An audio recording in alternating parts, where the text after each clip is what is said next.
All right. Can I invite the folks in the back to perhaps move up a little bit? Is it so nice and chilly back there? Ah. Are you saying you see enough and you hear enough? Do you hear me okay? All right.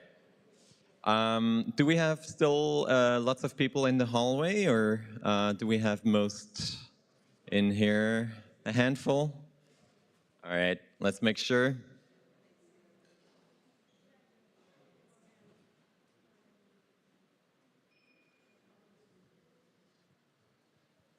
I am also really glad that we managed to have the back open here. It's much nicer this way. So, good morning, everyone, and welcome back. Before we jump into the opening panel, which will examine the nature and role, potential, possible, real role of principles and guidelines in research governance, I want to share just a few words of framing. Many excellent initiatives already exist at the international level. Normative principles, ethical frameworks, and some institutions have started to operationalize them, to put them into practice in their real institutional settings. Wednesday night, for example, we heard twice from EU officials that ARIA's work, as an example, is of interest. And I think that's understandable, given that it's one of the few public efforts that have very detailed communication around the way they approach these questions and how they practice them. Of course, one can disagree with how they are doing it, but at the very least, one can go and read up and see exactly what their processes are. And in many ways, this same work, at least not at that level, hasn't really been done in the European context. At least that's my understanding and why Co-Create exists. This is work breaking down from high-level normative expectations, can call them principles, to specific actionable guidance and steps, action. And it's not self-evident how to do that. In fact, I think it's one of the biggest challenges in this area of research governance, precisely how to do that within processes or with additional processes at institutional levels.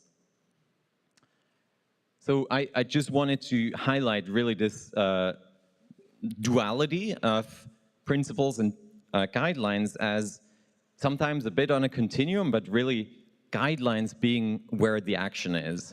That's where someone gets the step-by-step tool to lead through the thought process that is either designing a research proposal, research design, including all the considerations that we've mapped out yesterday, or evaluating a proposal that comes to a funding institution, or making that decision based on an evaluation, or even on the regulatory landscape for a policymaker, a lawmaker, to consider legally binding guardrails, and civil society that is informing those debates at the same time. So at the level of guidelines and guidance in the slightly more abstract form, that's where the action is, that's where the rubber hits the road, and this is where we're gearing towards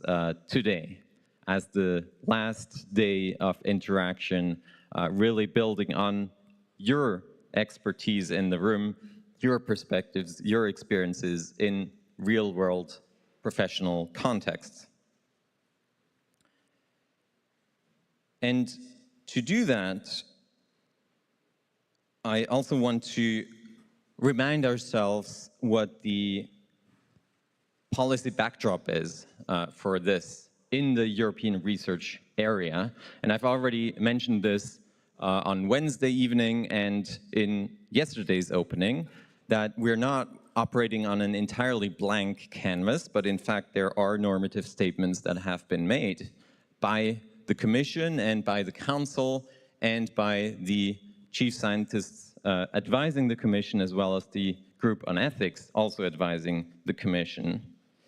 And some things to really pick out here, I think might be helpful to build a ground for the conversations later on, and that is that research must continue despite all the flaws that we're more than aware of SRM as an issue.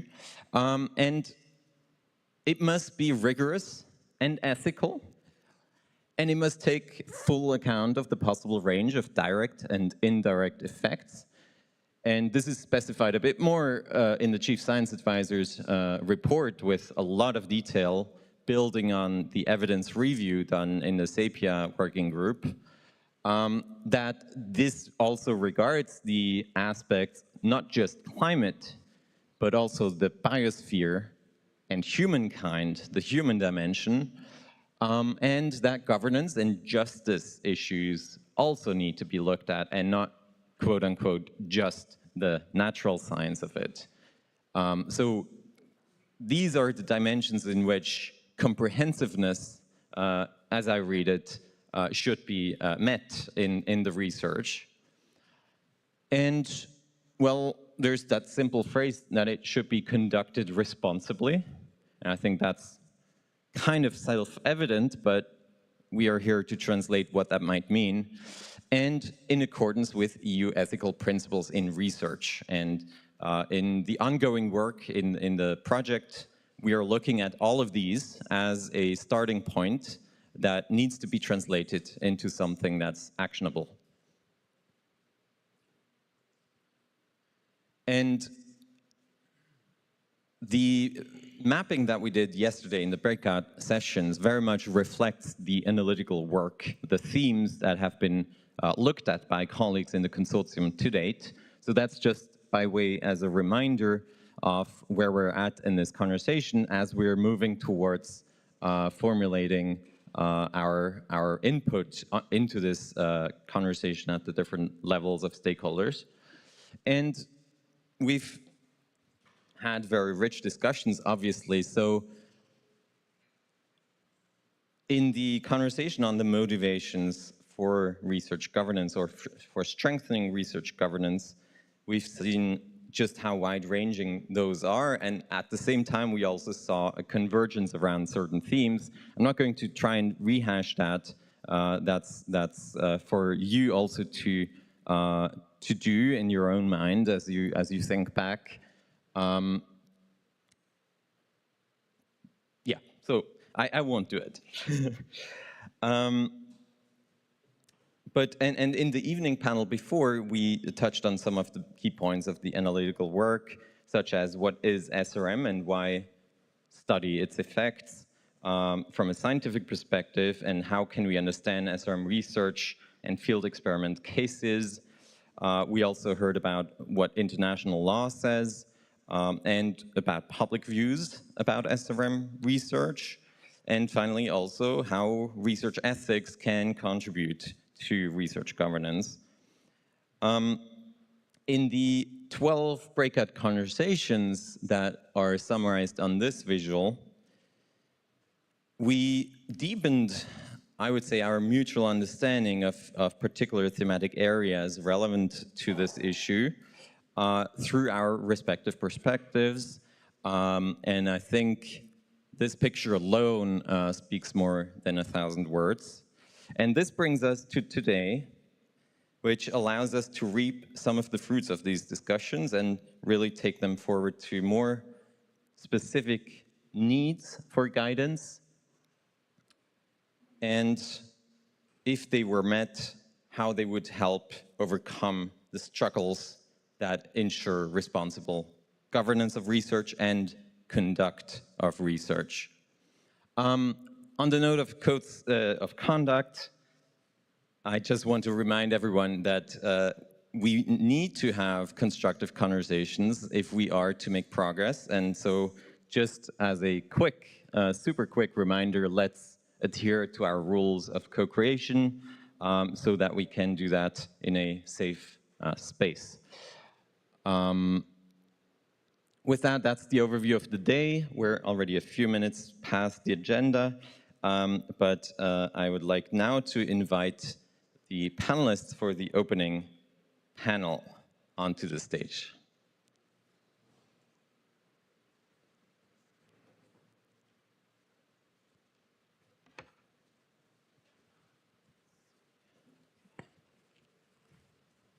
Ideally in the order.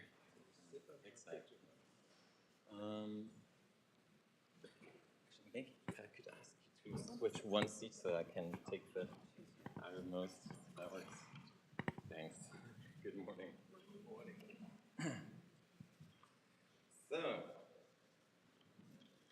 this opening plenary is designed to prepare us for the co-creation labs that follow.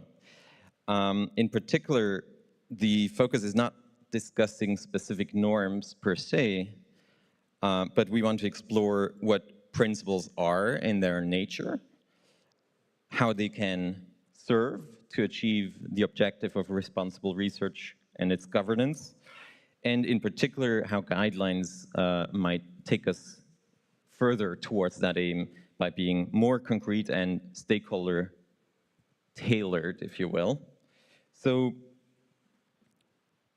we're particularly interested in the question how we can take those next steps for three groups of stakeholders, which seem central to this governance of research and conduct, responsible conduct of research.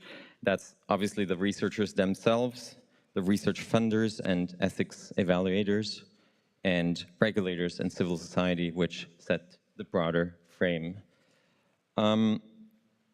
So we are very fortunate to have four excellent panelists with us here today. On my far right is Billy Williams from the American Geophysical Union.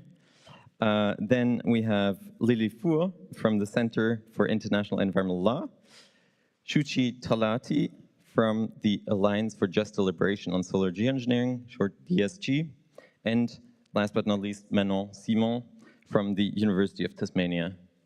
Thanks for joining us. I have asked each of you to share concise initial remarks so that we can kick off the conversation, and I'd like to invite Billy, if you want, to get started. Thank you, Matthias, and good to be here. Again, I'm Billy Williams, representing the work that was facilitated by the American Geophysical Union called Ethical Framework for Climate Intervention Research. But let me start by saying that these principles or this framework, we don't claim it to be an AGU framework because of the way it was developed. It was developed through broad community input, a panel of about 50 global experts, plus 12 expert writers, and some of those global advisors and expert writers, authors, are in the room. So if you wish to find this version of Ethical Framework for Climate Intervention Research, you can go to the website, search, and find it available for download.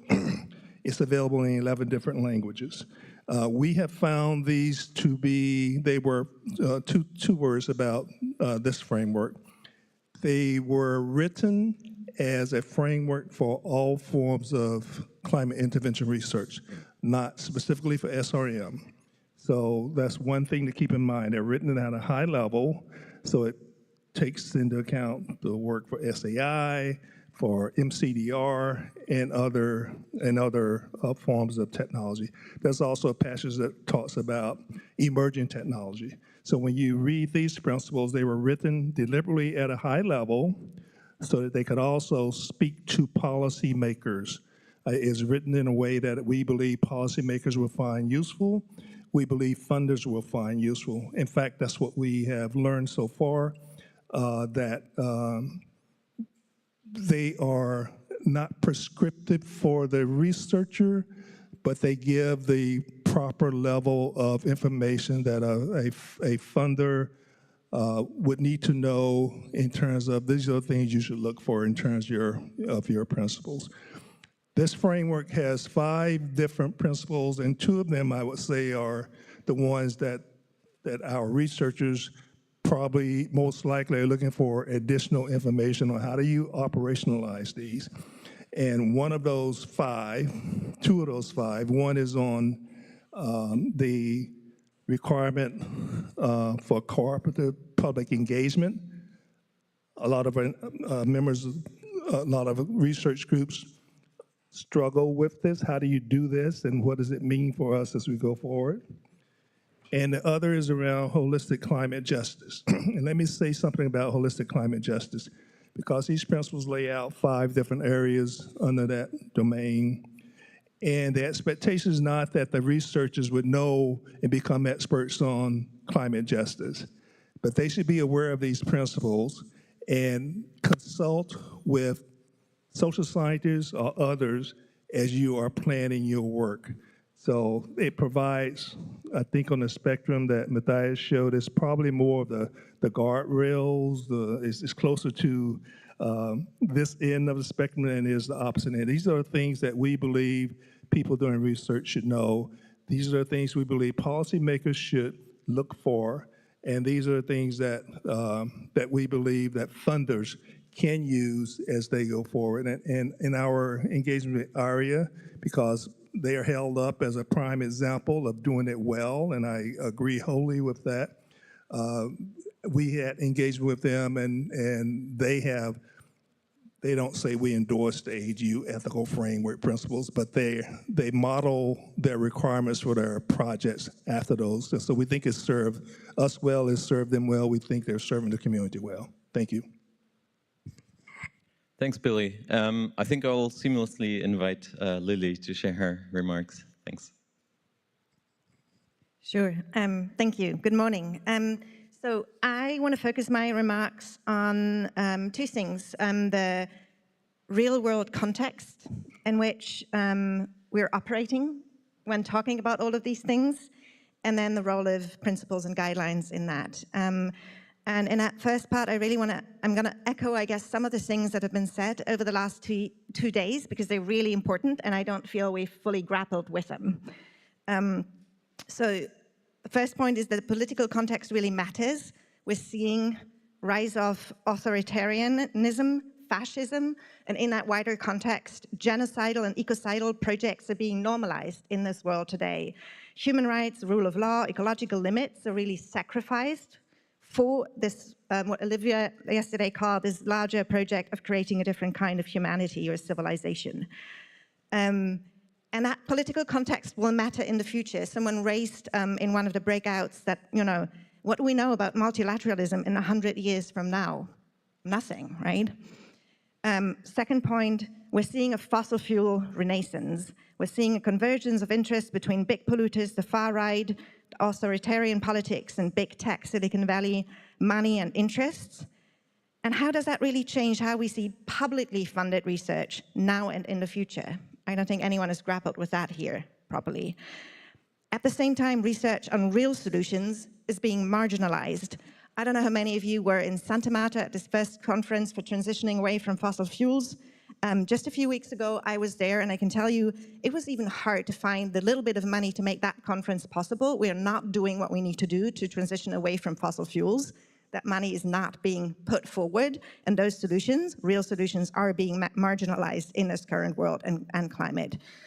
So what we're seeing with these new and emerging disruptive technologies across the board, so not just when it comes to geoengineering, but also when it comes to synthetic biology, artificial intelligence, is that real-world developments, profit-driven technology development, and Silicon Valley techno-utopian fantasies and elite privileges are constantly moving faster, and governments are not able to proactively assess technologies, let alone regulate them for the public good.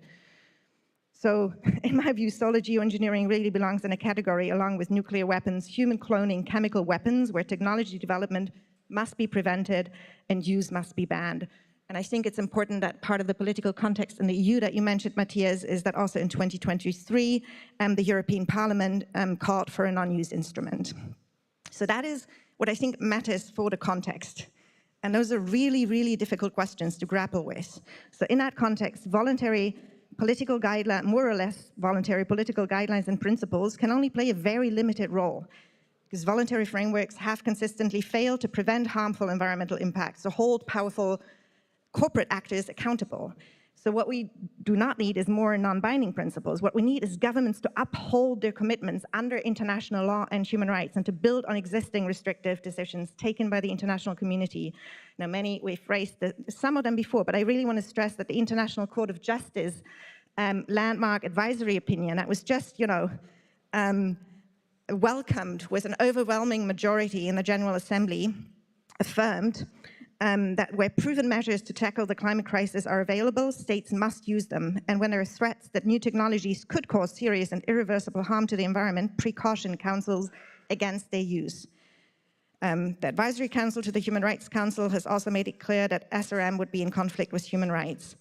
And the International Governance Framework already effectively prohibits not only deployment, but also outdoor experiments, because the atmosphere is not a controlled setting. To conclude, so any discussions on principles and guidelines for SRM research and governance must reckon with the political realities and powers now and in the future, must confront the fundamental questions that many here have raised, including Arti at the opening panel. It's good to be curious and to want knowledge, but what does that research enable and to which end? And any of those discussions must be grounded in law and human rights and not let governments off the hook in fulfilling their legal obligations. Thank you. Thank you, Lili. Very clear, and I think really resonating with a lot of the discussion in the past day in particular. I would say indeed, I totally agree that this grappling is perhaps only beginning, this grappling with the real world political environment. So thank you for that. Shuchi, I invite you to share your thoughts. Thank you. Thanks so much, Matthias, and I'm really grateful to be here today. As Matthias mentioned, I lead an organization called the Alliance for Just Deliberation on Solar Geoengineering, and this is an organization that really focuses on the justice and governance elements of SRM. So really built on the principles of procedural justice and how we can think about limiting harm, not just physically, but in a social and political context as well.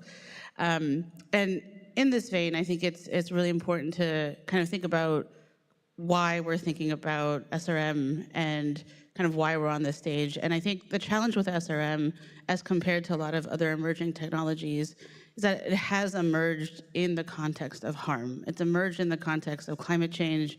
And the reason I work in this space, I think the reason a lot of people work on this space, is because SRM could have that potential to limit harm and suffering. It could also have the potential to exacerbate it, right? And the way we develop this work, the principles that guide us, really will determine that outcome. I've spent also some time kind of in different research governance spaces. I was on the advisory committee to help oversee ScopeX, and am now on the oversight committee for ARIA. And I think in this experience, kind of what I've really taken away, especially from kind of the time on ScopeX, is ad hoc, inconsistent application of principles and governance. Just, it doesn't work, right? This idea of thinking about how principles work in the real world needs consistency and certainty for researchers to be able to function. I think the other piece of this, though, that I've really been grappling with in this new political context is really who we're developing principles for and who they're developed by. And I think oftentimes we really focus on principles in the context of researchers and research institutions alone. But principles for research governance apply a lot more broadly. I think actors across civil society, funders, like Matthias mentioned, policymakers, are not only builders of principles, they should apply. They are people to whom principles should apply. Civil society is incredibly diverse. There are advocacy institutions, research institutions, think tanks, policy organizations, and the way these organizations function really are part of a research governance landscape. The way we develop questions, how we prioritize them, how we fund them, are all really important contexts of research governance, right? And so the principles that we develop, like transparency, like engagement, apply to civil society and policymakers as well. I think the other thing I want to mention is really kind of how principles are developed, why they're being built, and kind of what context they exist in. And I think these questions are ones that we're grappling with here, and really grateful to have this space to be able to answer a lot of these hard questions, because it's not just the specific norms that we're trying to develop, but really thinking about ultimately what we're trying to serve and how they're going to exist in the real world. And I think this political context that Lili mentioned, I think is incredibly important. We're in an era of institutional decline, multilateral fracturing, and it can be really challenging to think about all these questions around kind of who, what, why, and what of these principles, and ultimately how they would actually exist in a good way, in a way that can actually be durable. And it can be really hard to think about what that ultimately will look like in this world today. And that's something that I've been really struggling with, especially in the US, in this kind of era of an administration that thinks everything we're talking about today is just inapplicable to them. And kind of in that vein, I think there is a really important role for new institutions and for civil society to start to build new types of things, right? I think in this kind of depressing era, there's also an incentive to be creative, because we have to adapt to the political realities that we live in. Not to take them, not to say that this is, not to accept them as, you know, the way things are, but to think about new ways to try and change them. I don't know what the next 50 to 100 years will look like. No one does, and it's really hard to think about governance in that context, but I don't think we have any other option but to try. And so in that context, we're trying to build new types of things. And so DSG, in partnership with the American Geophysical Union, the Natural Resources Defense Council, and the Council for Energy, Environment, and Water, is developing a new idea to think about how we actually put principles into practice in the context of the role of civil society. How can we create consistent, credible research governance in ways that can actually be applied, that we can build guidelines and tools and applicability that can exist in the real world for researchers to be able to engage with, but for civil society to collaboratively build, to collaboratively oversee, and for policymakers to have kind of a way to see how these guidelines can work in the real world. I'll stop there. Thanks. Thank you, Shuchi. That was spot on. And over to you, Manon. Thank you very much. It's a privilege to be sitting with such eminent scholars and researchers. So yeah, my name is Manon. I'm based at the University of Tasmania School of Law and part of a small research group called the Australian Forum for Climate Intervention Governance. So we work both on solar radiation management and also on marine carbon dioxide removal. I'll just use the opportunity to acknowledge that I live and work on the land of the Muinina people, who are the traditional custodians of the island of Hobart in Tasmania, and the fact that they did not survive colonization. So yeah, that's best practice in Australia and in other countries in Canada. So I thought I'll use that time to acknowledge them. So some introductive remarks. I guess we've heard a bit about the role of international law in governing solar radiation management, including at the plenary yesterday morning. I think a lot of us would agree that ideally, in an ideal world, I guess nation states would get together and agree on appropriate research, responsible research frameworks that would apply across the board. We all know that's highly unlikely to happen in the current circumstances, and I'm sympathetic to the idea that we might want to prohibit forms of solar radiation management research to some extent, but again, I question whether that might be feasible to get states together to even agree on a ban or a moratorium at this stage.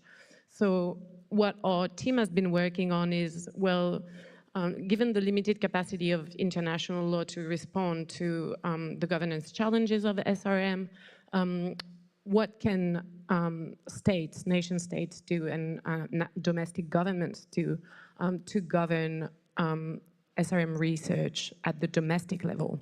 So that's been the focus of the project that we've worked on for the past few years, obviously with the focus on Australia, especially given you might have heard from Dan Harrison, who's talked about the ARAP program, so the Reef Restoration and Adaptation Program that's investigated, or that is investigating marine cloud brightening for the Great Barrier Reef.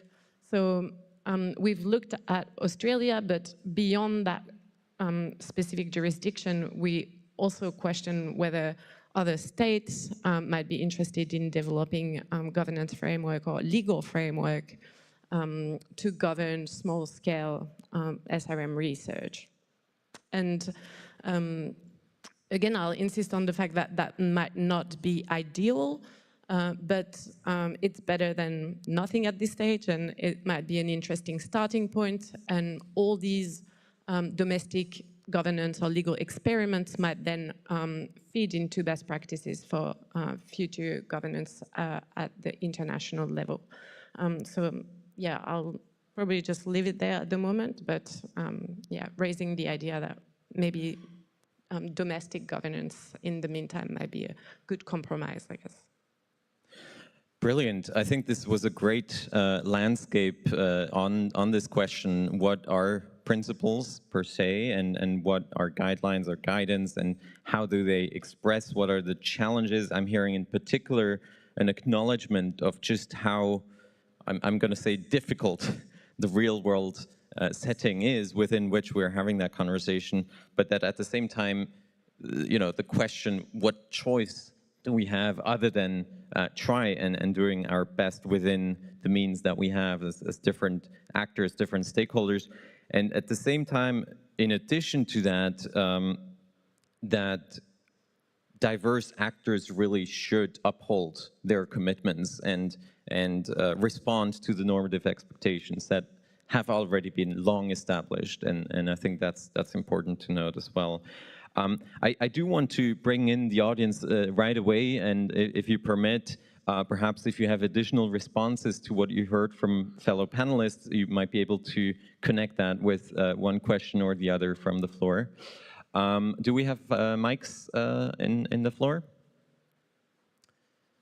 They're coming. So in the meantime, think of a question or a comment that you would like to put to this floor, to this topic, this panel. Has the coffee kicked in yet, or? I see two hands up front, all the way up front.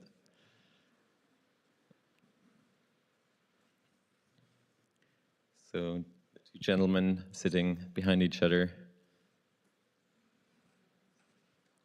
Yeah, thank you very much. It's only principles and the guidelines. So listening, then my feeling is that it's very difficult to see research as a closed environment.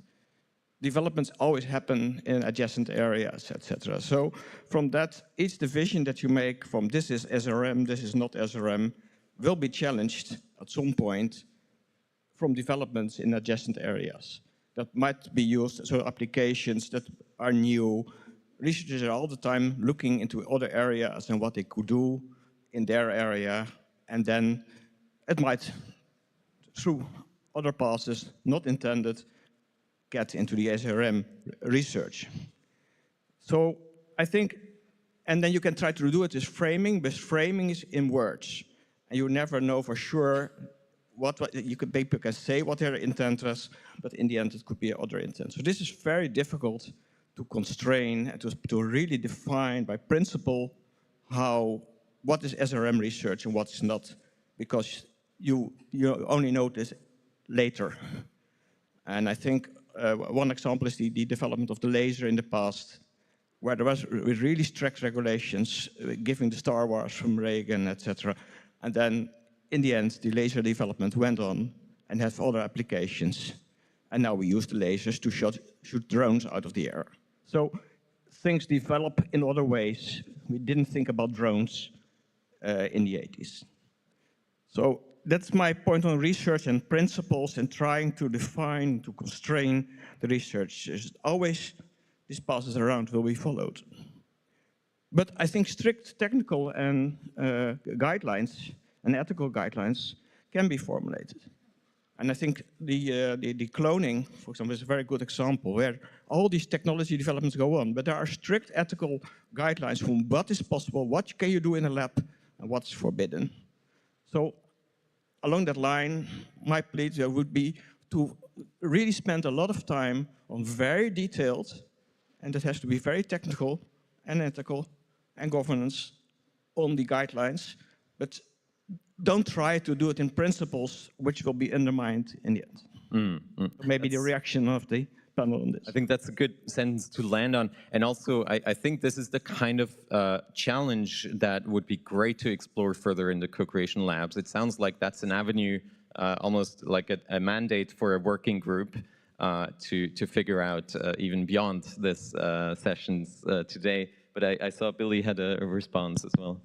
That's a great point you're making about looking at adjacent technologies and how some of these things might apply in other spaces. In one of the breakout rooms yesterday, there was discussion around how the fact that weather modification is underway already in many regions where they're using it to seed clouds for rainmaking. And that's known. It's not debated that greatly. But for example, in Japan, they're looking at doing this more aggressively, so in cooperation with a lot of the Middle Eastern countries because they do it for good public reasons. But they are also looking at their ethical framework principles for how they would adopt this in Japan. So they've had discussion with AGU about potentially how they would apply these framework principles to their work sponsored by the Japan Science Technology JST group.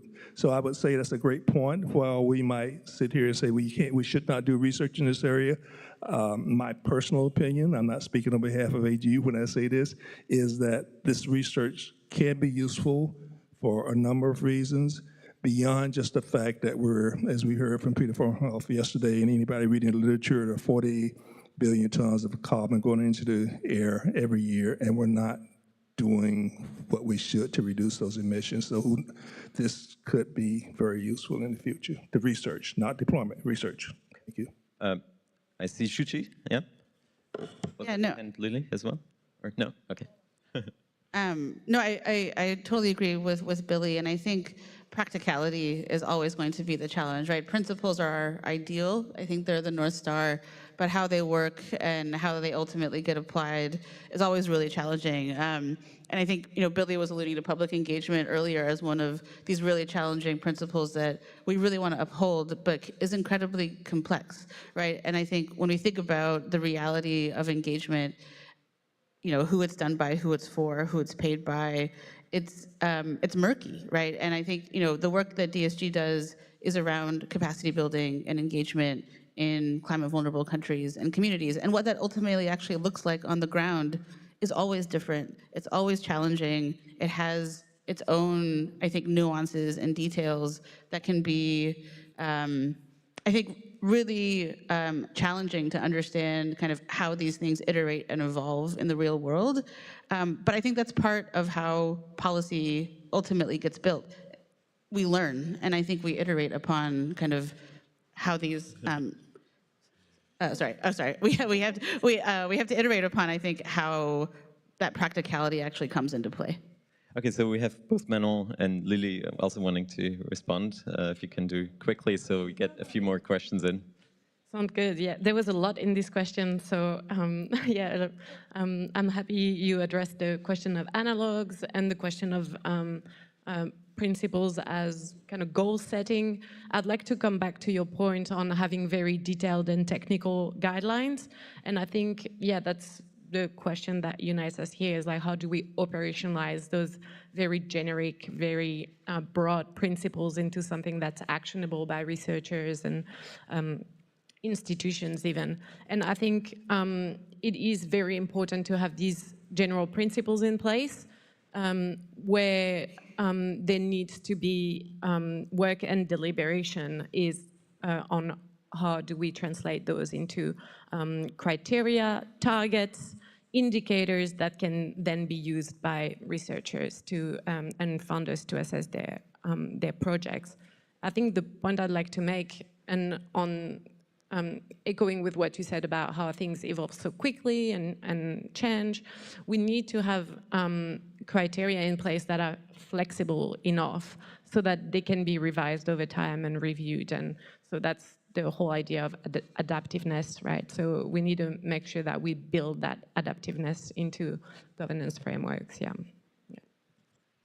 I guess just listening also to the responses, I had this, I just wanted to reiterate this one point to reckon with the bigger, harder questions. So while you're considering what governance of research, would look like today, what we're talking about eventually, what this is all about, what this whole conversation is about the idea of potentially deploying this at a scale of, centuries, at a planetary scale, like the scale of these technologies in time and space.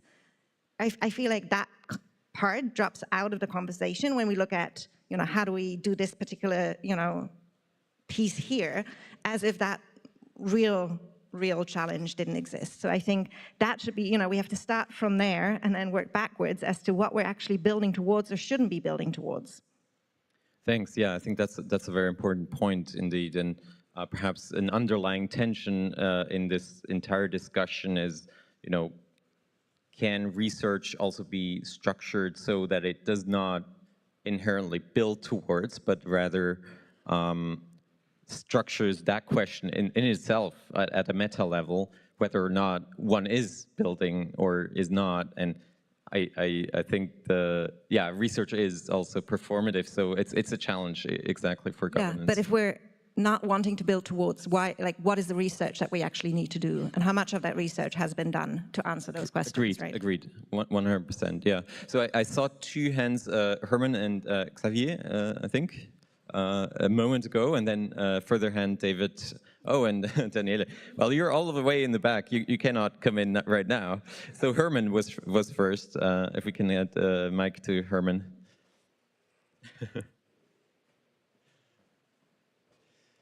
There's a penalty for sitting all the way in the back. Up front, right?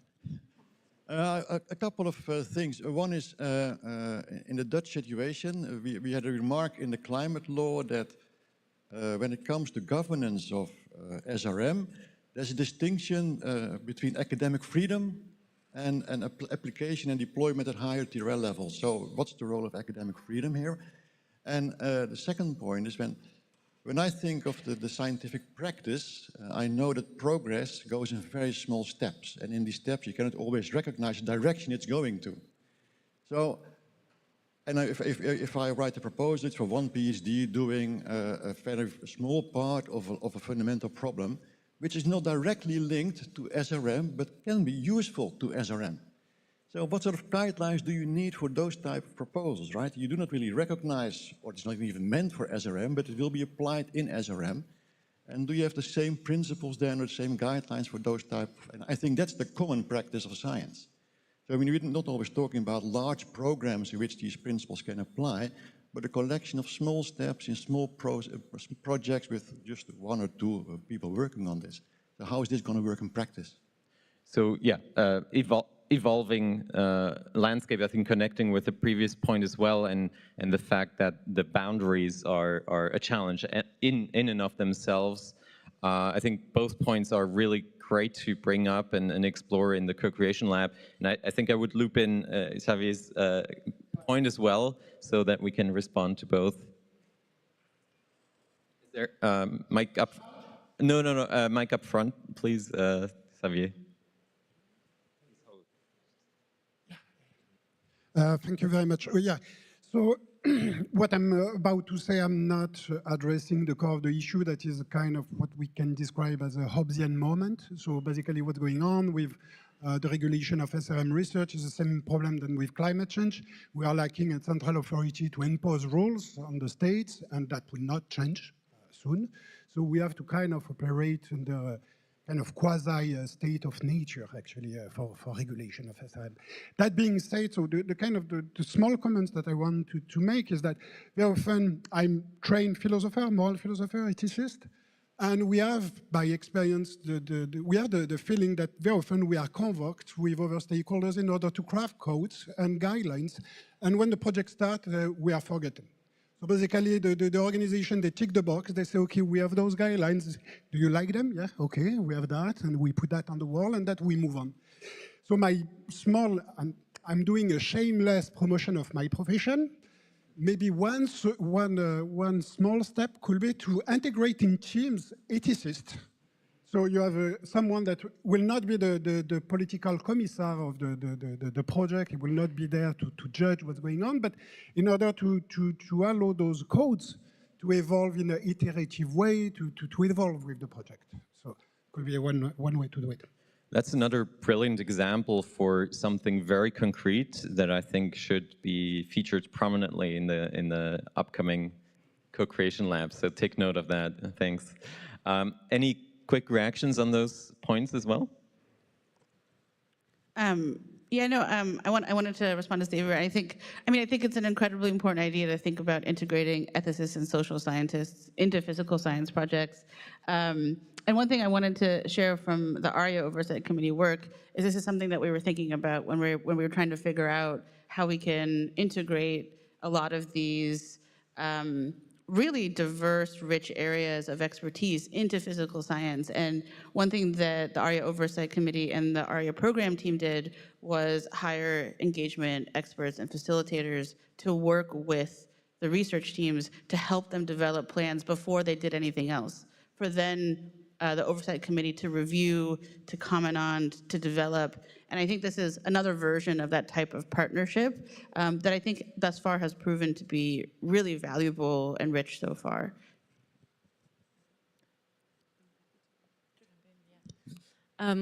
Yeah, I think that's a great point to involve research ethics or institutional research ethics into the governance of SRM research. So as you said, we're unlikely to see parliaments, domestic governments developing domestic legislation even on these issues at the moment. But in the meantime, one way to implement, I think, these broad principles and guidelines would be to translate them into research ethics framework that can be used at the institutional level.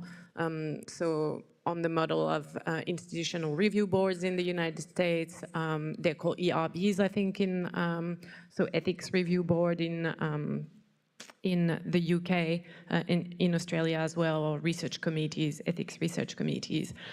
So, I mean, obviously there is a risk that turns into a box-ticking exercise, especially when we have very broad principles that are very difficult to implement, like intergenerational justice, for instance. So have you considered the impacts for future generations? Yes.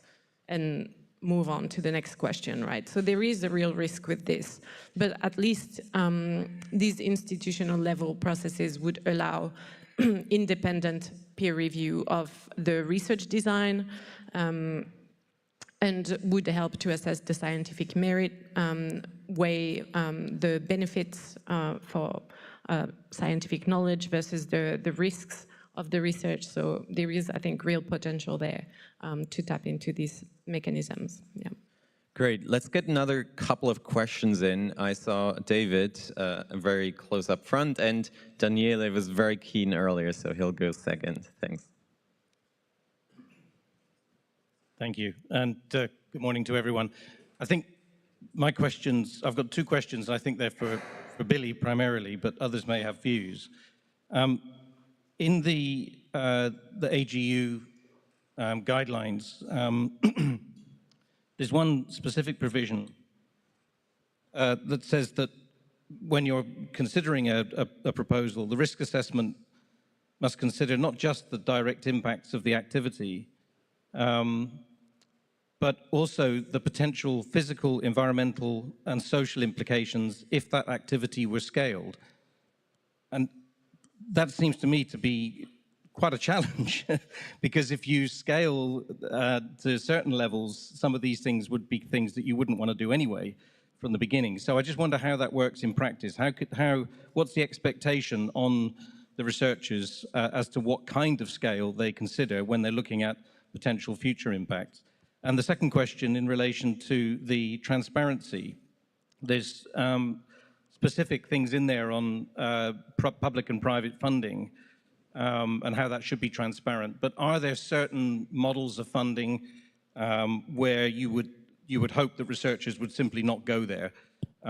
Areas where the funding could either directly or be seen to undermine the integrity of the research along the lines of some of the commercial involvement. Is that something that would be picked up in the guidelines, or is that something separate? Thank you.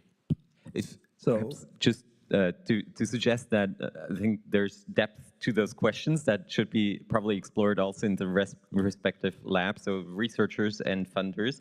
But if you can give a very quick response, yeah. Thanks. I agree. I think, Matthias, you gave the best response, because the principles as they are written hold those out as norms that should be considered, but they don't tell you how to do it. I think that's the next level.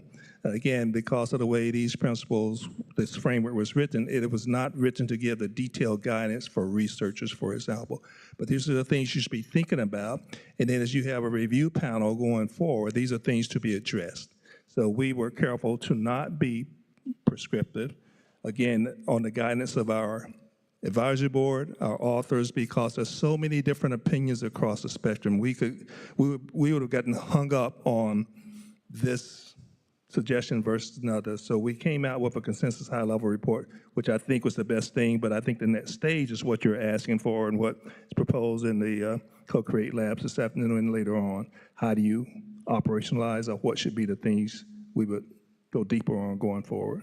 Thanks. Brilliant. So I propose we take the last two questions, Daniela and Cynthia, I saw as well. And if you can use those to also include in any closing remarks. Thanks. Thank you. It's very fresh down here. So my question mainly to Lili. One of the things you said is also what Artie said, was around making the comparison between this kind of governance and the ban around specific kind of weapons. And I feel like that's one of the sort of tensions here, because in a way, weapons are things that can mainly be used, and primarily their only use is to cause suffering. That is not the point of SRM. Now you can say, the tension there is that you can say, if it was deployed not well, and if it was deployed with bad intents, then it would cause harm as well. But that is a very different thing from assuming that it is bad in the first place. Aside from whether it's a solution or not, I don't care about that, but what do you think about that? As in, is it something that is more akin to a weapon, or is it something that is more akin to a gain-of-function research, some kind of research that potentially, in an ideal world, it could be used well, but then mostly we need to govern because the risks that it could be used not well are high. I think those are two very different ways to think about governance. All right, I'm going to say, if you can hold on to that question for a moment, we'll go to you right after Cynthia, please.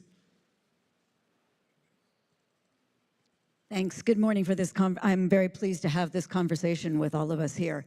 I wanted to get back to the issue of context. Using the word real world sounds a little false, but in the world that we currently live in, it's not only state actors, but private sector that is going to have a huge influence on the development of this field. So could the panelists say a few words about how principles and guidelines might apply to a private sector entity moving into this, or number of entities with huge amounts of resources behind them? And related to that, I think we have to look at these kind of decision-making hierarchies and principles in the context of other emerging technologies, such as AI or quantum, that would speed up the pace of potentially of decision-making. And any thoughts on how we look at principles of additional emerging technologies in a very fast-paced context? Great. So I'm going to ask if you can, please stick to no more than 2 minutes in closing. Lili, do you want to respond as you were singled out in particular? Thanks. Yeah, thanks for that question. So I think what I would say is, in my view, the comparison still makes sense because we're looking at wider fields in which then dual uses exist. So biotechnology and bioweapons, nuclear as a field with nuclear weapons within them. So I do think that comparison still makes sense. I think what I understand you may be hinting at as a question, I would say, well, is there an ideal world, in which SRM could be used and governed, for the good and not cause harm? For me, that would be an ideal world in which no power existed and perfect knowledge of everything. And I just think, in that sense, it becomes an irrelevant question. So, because we do need to reckon with, with the realities of our limited knowledge, understandings of ecosystems, over time scales and geographical scales, and political power and all forms of power. And then maybe to close then with 2 points. Coming back to something actually that you said at the beginning, Shuchi, about SRM emerging in the context of harm. And I think, yes, that is, I think, one important part of the story. And there is real concern and real harm.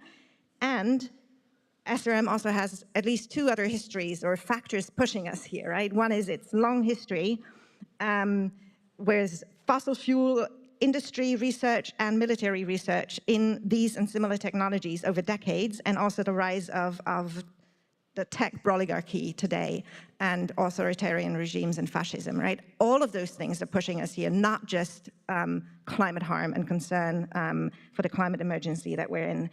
And then maybe just my final thought is for conversations today, an invitation to everyone really to consider that this is a room filled with people, many of whom want to do research into SRM. So this is a particular kind of audience and room and conversation. It would be a very different conversation if this room was filled with experts on all kinds of climate solutions, including traditional and indigenous knowledge and diverse knowledge systems. We would be having a very, very different conversation. And I think we need to ask ourselves today who's not in this room, whose knowledge is being ignored in the conversations as we move into some of these practical ones. Thank you. Brilliant, Lili. You actually answered a question I was hoping to get in but didn't. So thank you. That was great to land on. Who wants to go next? I'll leave it, Shuchi, yeah? I wanted to address Cynthia's question, which I think is a really important one. This field is growing very quickly in kind of jarring and unprecedented ways where we're seeing the rise of the private sector and for-profit entities. And there was a comment earlier about, a lot of performative governance, which we're seeing, in my opinion, via Stardust of putting guidelines on a website that they don't then follow, but expect a pat on the back for putting the guidelines on a website. And it's going to be a problem. The way we also engage with these performative attempts at creating social license for themselves, these attempts at self-governance, which we know never work. Corporations have proven over and over and over again that self-governance doesn't work. And so we have to contend with how we build governance regimes and how we put principles into practice when we don't have a regulatory regime in the public sector.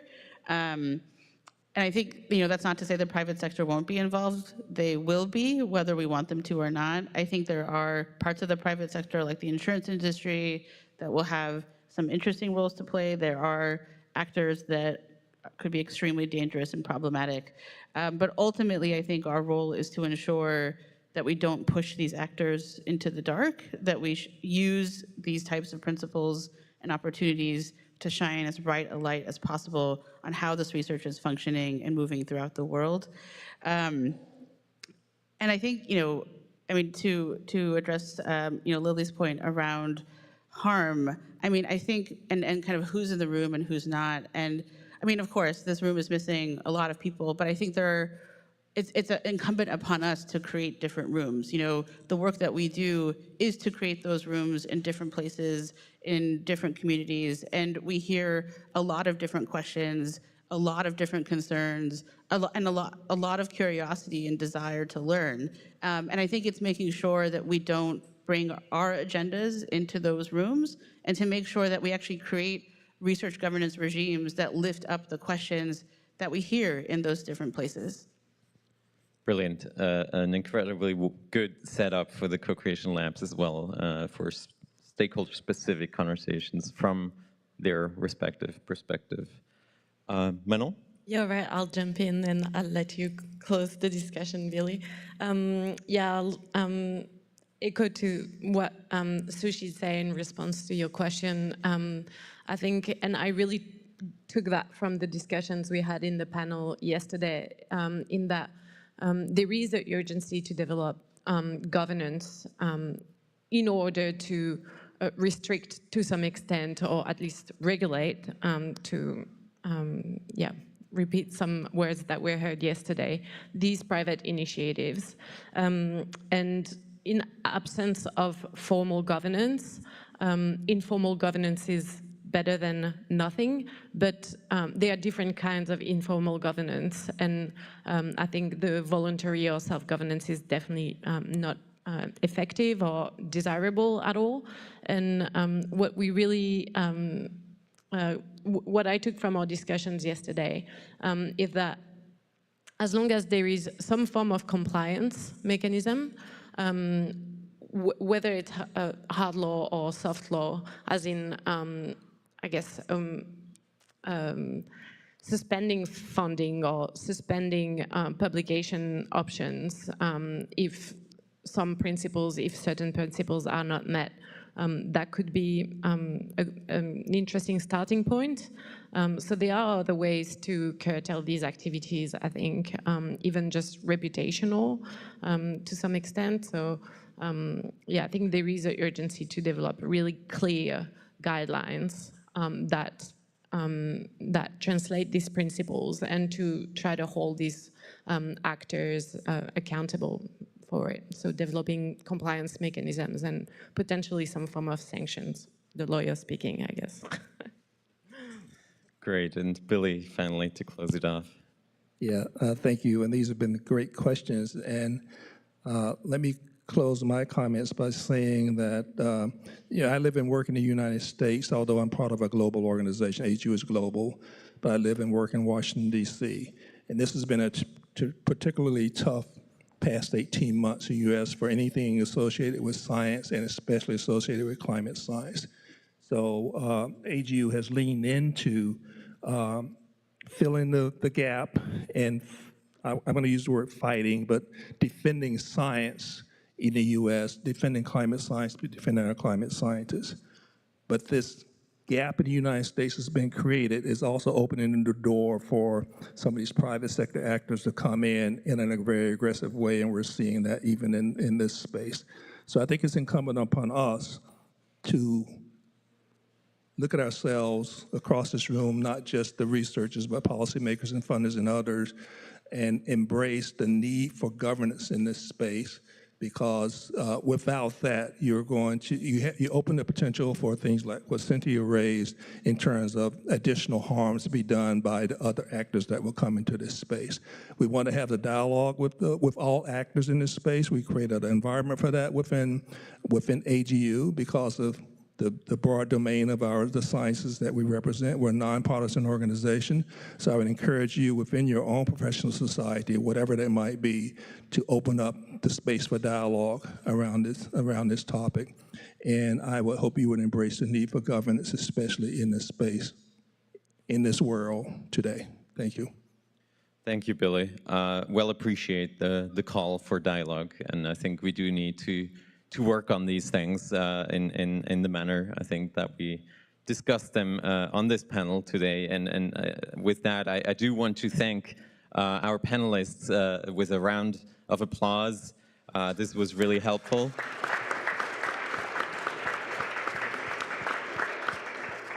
think it has really come through that high-level normative orientation, direction, principles is one thing. It's very important, but the real test is in making those work and effective in the real context of different stakeholders. And that's what we are gearing up to explore more, inviting everyone to be very active in that.